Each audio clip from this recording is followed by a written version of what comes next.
Bazardan mal әкелдім депті. Енді сол малға қандай дәрілерді қолдансам болады? Яғни сол қара малымның мұрнынан циррозы сұйықтығы ағып тұрыпты. Астыңғы системасы төмен, яғни иммунитетін көтеру үшін қандай дәрілерді қолдансақ болады? Не маслихат бересіз деп осындай бір маслихат сұрапты достар.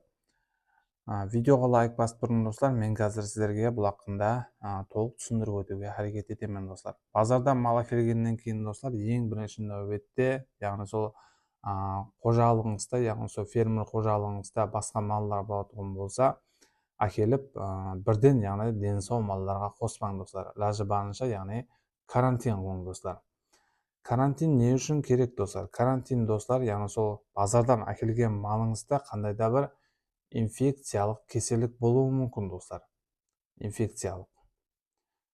Сол кеселіктің алдын алу үшін, яғни карантин қылың достар. Яғни сол ыдыс табақларын, яғни сол жем беретін ыдыстарын, суларын, әммесін бөлек қойың достар. Яғни бөлек жаққа қамап қойың лажы барынша. Яғни қандай инфекциялық кеселік болуы мүмкін достар? Мысалы үшін, яғни везикуляр стоматит кеселігі болуы мүмкін. Я болмаса сол қандай да бір темиратка кеселіктері болуы мүмкін. Сол кеселіклерді, яғни сол дені сау малдарыңызға жұқтырып аласыз достар, екінің бірінде. Содан кейін достар, яғни сол мұрнынан циррозы сұйықтығы ағып тұрыпты деп сұрау келіпті. Яғни мұрнынан циррозы сұйықтығы ағып тұрған болса, яғни бұған антибиотик инъекция қылсаңыз болады. Мысалы үшін мен телазин 200 деп жаздым. Бұл жерде, яғни әр түрлі антибиотиклер бар. Мысалы үшін нитокс деген антибиотиклер бар. Нитокс достар. Нитокс, я болмаса окситетрациклин достар. Мұрнынан циррозы сұйықтығы ағып, яғни жөтеліп тұрған болса, сол базардан әкелгеннен кейін ең бірінші нәубетте, яғни осы телазин 200, я болмаса нитокс, я болмаса окситетрациклин деген дәрілерді қолдана бересіз достар.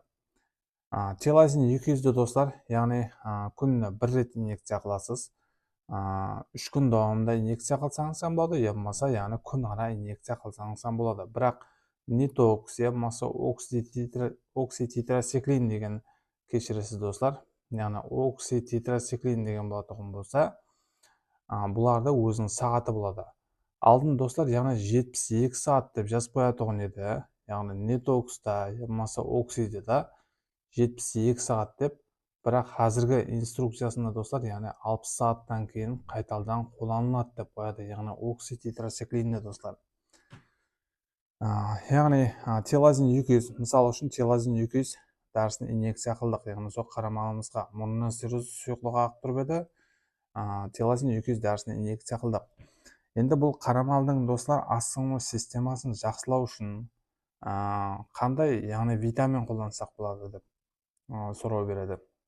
Бұған достар, яғни осы бутасал 100 деген витаминді қолдансаңыз болады достар. Осы бутасал 100. Бутасал 100-дің құрамы достар, яғни бұның құрамы сіздерге түсіндіріп өтейін достар. Бұның құрамы, яғни бутафосфан,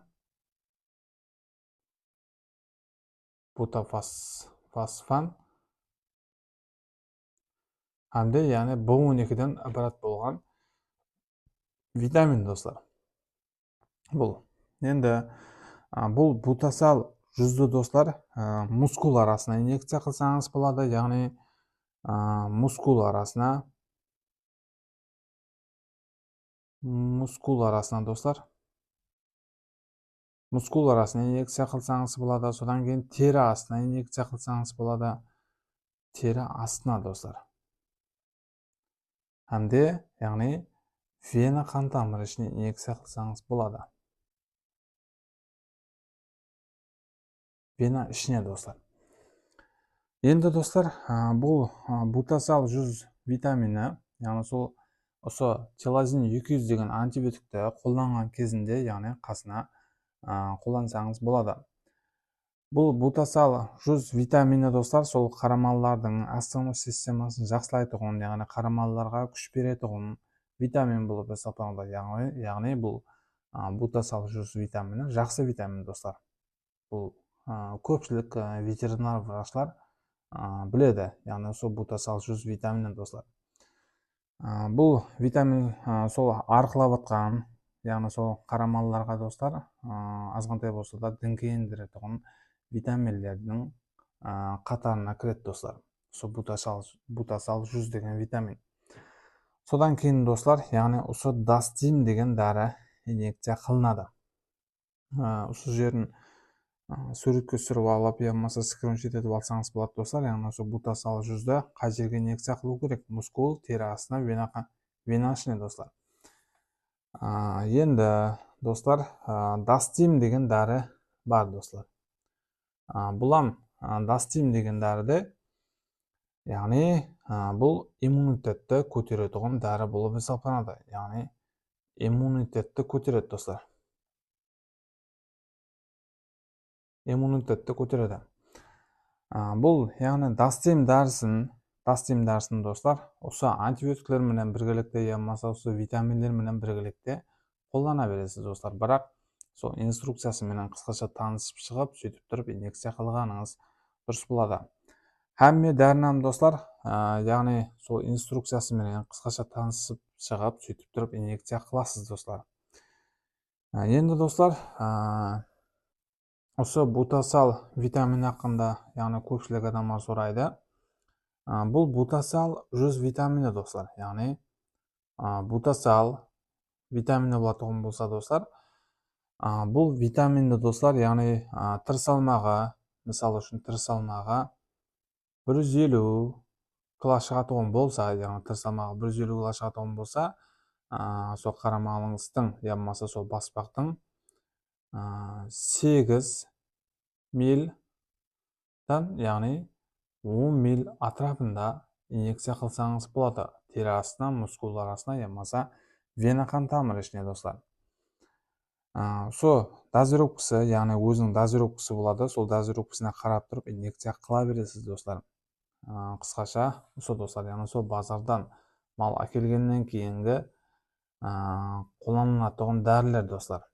Яғни сол мұрнынан склерозы сұйықтығы ағып тұрса, сол қарамалдың астыңғы системасы төмендесе достар, осы витаминді қолдансаңыз болады. Мұрнынан склерозы сұйықтығы ағып жөтеліп тұрған болса, яғни осы тилазин 200, я болмаса нитокс, я болмаса окситетрациклин деген, макролан деген антибиотиклер бар достар, энрофлоксацин деген антибиотиклер бар. Қалеген түрін қолдана бересіз достар. Астыңғы системасына осы бутасал 100 деген витаминді инъекция қыласыз. Ләжі барынша, яғни осы базардан мал әкелгеннен кейін достар, карантинный зона қылың достар. Яғни сол әкелген малыңызда қандайда бір жұғымды, яғни инфекциялық кеселік болуы мүмкін. Карантин достар 7 күн болуы мүмкін.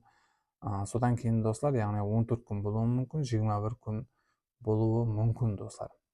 Видео пайдалы болған болса, лайк басып, мал, қой, ешкі сақлайтын таныстарыңызға жіберіп қойың достар. Түсінбей тұрған сұрағыңызды комментарияда жазып қалдырсаңыз болады.